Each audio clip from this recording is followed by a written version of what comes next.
करते हैं बड़ी खबर के साथ। मिशन 2024 को लेकर बीजेपी की पूरी तैयारियां हो चुकी हैं। आपको बता दें, जिला स्तर पर, मंडल स्तर पर बैठकों का दौर अब शुरू होगा और आज ही नोएडा में भी एक बड़ी बैठक जो है आयोजित की गई है। तो लगातार ये बैठकें होंगी। इसके बाद वाराणसी और तमाम और जगह जो है बीजेपी अपनी बैठकें शुरू करेगी। 2024 को लेकर बीजेपी की तैयारी है। पहले से तमाम तैयारियां जो है बीजेपी की तरफ से की जा रही है ताकि 2024 में किसी भी तरीके की चूक ना हो। जिला स्तर पर ये बैठक होगी। नोएडा में पश्चिम क्षेत्र में बीजेपी की आज एक बड़ी बैठक ये होने जा रही है और आज ही वाराणसी के काशी क्षेत्र में भी बैठक होगी। 19 मई को कानपुर और अवध क्षेत्र की बैठकें होंगी। ये इस वक्त की बड़ी खबर हम आपको बता रहे हैं। 2024 को लेकर तैयारियां कर चुकी है बीजेपी और 2024 को लेकर ये पूरी रणनीति मंथन जो है उसको लेकर बैठकों का दौर जो है वो शुरू हो चुका है। यानी कि बीजेपी कोई कोर कसर नहीं छोड़ना चाहती। निगम चुनाव में भी बीजेपी लगातार मेहनत कर रही थी और उसका नतीजा भी बहुत बेहतर आया और अब 2024 को लेकर भी तैयारियां जो हैं वो कर ली गई हैं। और जयपाल इस वक्त हमारे साथ वाराणसी से ज्यादा जानकारी के साथ बने हुए हैं, उनका हम सीधे रुख करते हैं।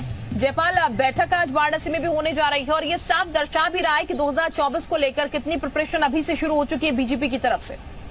बिल्कुल शिल्पा, देखिए बीजेपी की खासियत रही है कि जब सभी पार्टियां अलग अलग चीजों में व्यस्त रहती हैं तब बीजेपी उस दूरगामी सोच को लेकर आगे बढ़ती है और यही कारण है कि आज जो है काफी क्षेत्र के कुल 16 जो मंडल के तमाम पदाधिकारी हुए हैं उनके साथ आज क्षेत्रीय कार्यालय यानी रोहनिया में एक बड़ी बैठक है और उसमें तमाम जो चेयरमैन चुनकर आए हैं, मेयर हैं और पार्षद हैं, इन सभी के साथ बैठक होगी। जिला अध्यक्ष होंगे और जो यहाँ के स्थानीय विधायक हैं उनके साथ बैठक की जाएगी और पन्ना प्रमुख से लेकर बूथ तक जाने की पूरी कवायद है और इसके बाद जो है मंडल स्तर पर, जिला स्तर पर जो बैठकों का दौर है वो शुरू हो जाएगा। यानी यूं कहें कि 2024 की तैयारियों के लिए बीजेपी ने अपना जो कमर है वो कसना शुरू कर दिया है। बाकी पार्टियों की बात करें तो ये दूर दूर तक नजर नहीं आते, जबकि आज धर्मपाल सिंह काशी पहुंच चुके हैं और अब से थोड़ी देर बाद यानी सुबह 10 बजे ये जब बैठक शुरू होगी तो पूरे कार्यालय में जो है तमाम दूर दराज से जो पदाधिकारी हैं, बनारस के आसपास के गाँव में के रहने वाले पदाधिकारी हैं, बूथ स्तर के जो पदाधिकारी हैं वो सब यहाँ पर मौजूद होंगे और उनको एक मंत्र दिया जाएगा कि कैसे 2024 की चुनाव में प्रचंड जीत के लिए काम किया जाए, घर घर जाकर कैसे प्रचार किया जाए। निकाय चुनाव में आपने देखा शिल्पा की जिस तरह से बीजेपी ने क्लीन स्वीप की यानी 17 मेयर पदों पर भारी जीत हासिल की और इस बार तो बनारस में रिकॉर्ड ही टूट गया। पिछले साल 71,000 वोटों से मेयर प्रत्याशी ने जीत दर्ज की थी, लेकिन इस बार जो है 1,38,000 से ज्यादा वोटों से जीत हासिल हुई है। इन परिणाम के बाद जाहिर सी बात है जयपाल, बीजेपी के अंदर कॉन्फिडेंस भी काफी आ गया होगा। लेकिन पिछली बार जिन लोकसभा सीटों पर बीजेपी जीत नहीं पाई, खास तौर पर अगर देखा जाए तो वहां पर भी इस बार पार्टी का ज्यादा फोकस रहने वाला है। इसीलिए अभी कह सकते हैं कि 1 साल का वक्त बचा हुआ है, लेकिन अभी से तैयारी शुरू कर दी गई है सभी क्षेत्रों में।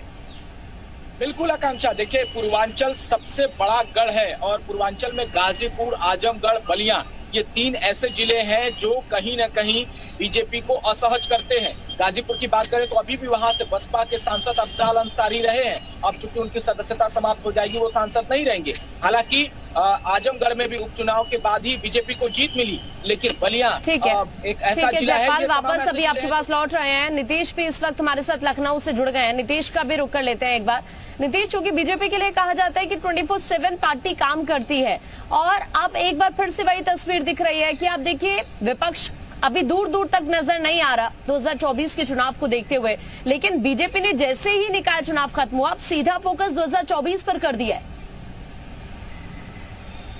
यही तो रणनीति है और इसी रणनीति के साथ आगे की जो विजय का प्लान है वो बनाया जाता है और इस विजय प्लान में एक कदम आ गया और भी बढ़ गए। जैसे ही निकाय चुनाव खत्म हुआ, बल्कि मैं ये कहता हूं कि निकाय चुनाव में ही 2024 की रणनीति बनने लगी थी और अन्य दल कहीं ना कहीं एक अलग चुनाव में व्यस्त थे और ठीक जैसे ही निकाय चुनाव खत्म हुआ है जो 2024 की रणनीति है वो जमीन पर उतरती हुई दिखाई दे रही है। अब इस रणनीति के तहत पन्ना प्रमुख तब तो ठीक था, लेकिन इस बार आम जनता से जुड़कर सिर्फ कार्यकर्ता नहीं, इस बार आम जनता को जोड़ने की भी रणनीति है। आम जनता से जुड़कर उन तक अपनी योजनाओं को पहुंचाना और इसके साथ ही आगे के दिनों में किस तरह से पार्टी और संगठन को मजबूत करना है, इन सारे विषयों पर गहन चर्चा होने वाली है। और इसी चर्चा के तहत जो भारतीय जनता पार्टी के शीर्षस्थ नेता है वो सिर्फ लखनऊ से ही नहीं बल्कि कहे कि अन्य जिलों में अगर बात करें तो प्रमुख जो क्षेत्र हैं उन क्षेत्रों में पहुंचकर अपनी मीटिंग कर रहे हैं और इसके साथ ही